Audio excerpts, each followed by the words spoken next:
Hi guys, magandang araw sa ating lahat and welcome back ulit sa channel natin. Pero guys, bago ang lahat, big shoutout pala kay Sir Kurt na umorder sa atin from Bukidnon. So, ang in-order niya sa atin guys, isang NEMA 3R with enclosure, isang NEMA 3R with breaker na 32 ways na MacGill na may mga kasamang MCB, RCBO at saka distribution box terminal block. Yan. Tapos, ang second panel niya, puro RCBO ang branches niya. MCB ang main.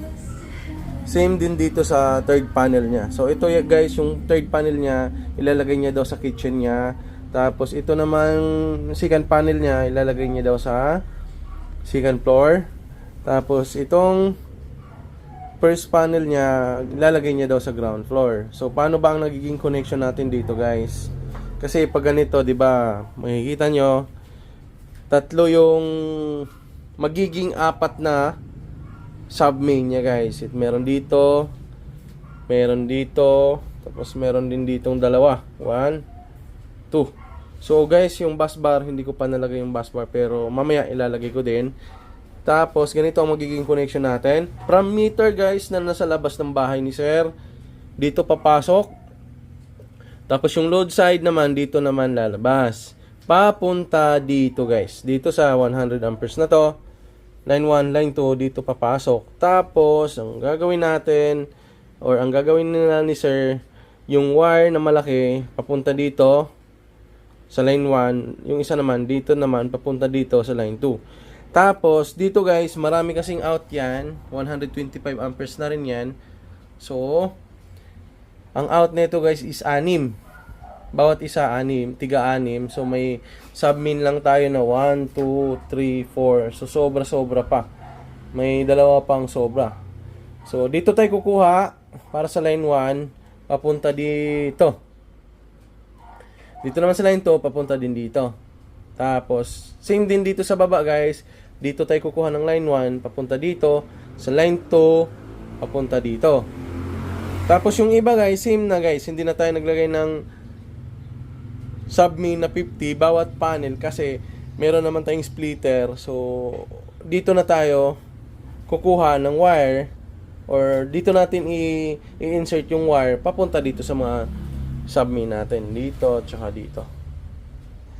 So, ganun lang kabilis guys. Ang mahalaga dito guys, ang kailangan mo lang talaga pag ganitong setup na marami kang panel, ito ang kailangan mo guys. Yan. Kasi yan yung magiging splitter mo para mahiwa-hiwalay mo yung wire from malaki, from 100 amperes papunta dun sa tig 50 amperes. Kagaya ng ginawa ni Sir dito, ang submain niya is 50. Yan. 50 din dito guys. Tapos dito naman, 32 lang yan, pero goods na rin yan. So, nasa kay Sir na kung anong ilalagay na wire dito. Kasi, pwede mo naman kasing lakihan na ng wire dito para pag once na nag-additional ka ng load, yung 32 kasi mababa yan. Kung gusto mong dagdagan ni Sir, at least nakaabang na yung wire.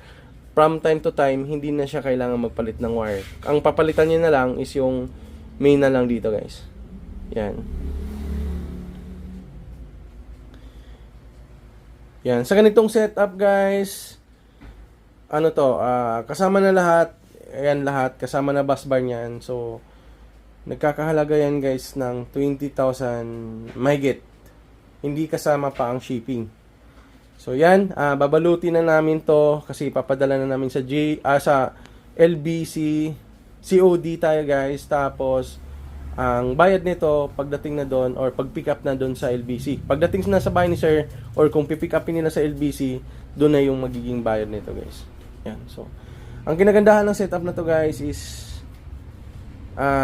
may RCBO na siya. So, safe siya para sa mga in-user or para doon sa mga lalo na mga bata ngayon na hindi wala nang pakialam, hindi nila alam na pag tinutusok nila yung mga outlet ng mga bakal or ng bakal, nakukuryente sila, hindi nila alam. So, tayo na nakakaalam, ituturo natin or i-recommend natin sa mga customer natin na meron palang ganito para maiwasan yung ganong pangyayari. Kasi last time guys, maraming nag-viral kasi yung ganong nangyari. So maraming nakuryente dahil doon.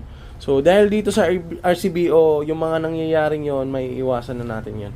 So yun lang guys, kung may gusto kayong inquiries or mga gusto kayong ipa-quote sa amin, mag-message lang kayo sa amin, then yun lang, mag-message kayo sa amin.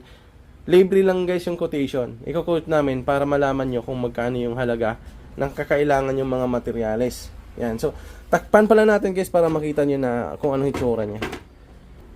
Dito kasi guys, kaya nakikita nyo maraming butas. Yan. Ginusto ni client na magkaroon ng spare. 3 bawat panel. Kaya makikita nyo may mga butas yan. So dito guys, ang nagiging spare natin dito, nagiging 5 to. Kasi hindi rin naman siya kakasya doon sa 24 ways natin. Kasi kukulangin yung spare na may bigay natin sa kanya. Tapos dito sa pangalawa, ang nagiging spare lang natin dito is 2. So masyado rin namang malaki kung gagawin na natin 24 ways. Kaya ang nagiging spare natin dito guys, 2 na lang. Kasi meron naman iba dito na dagdag. So goods na rin yan. Tapos dito sa third panel, nagiging 3 yung spare natin dito.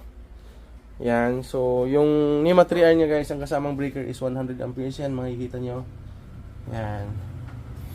So yun lang guys, kung may mga katanungan kayo, huwag kayong mahiyang magtanong, magpa-quote sa amin. So yun lang, maraming salamat!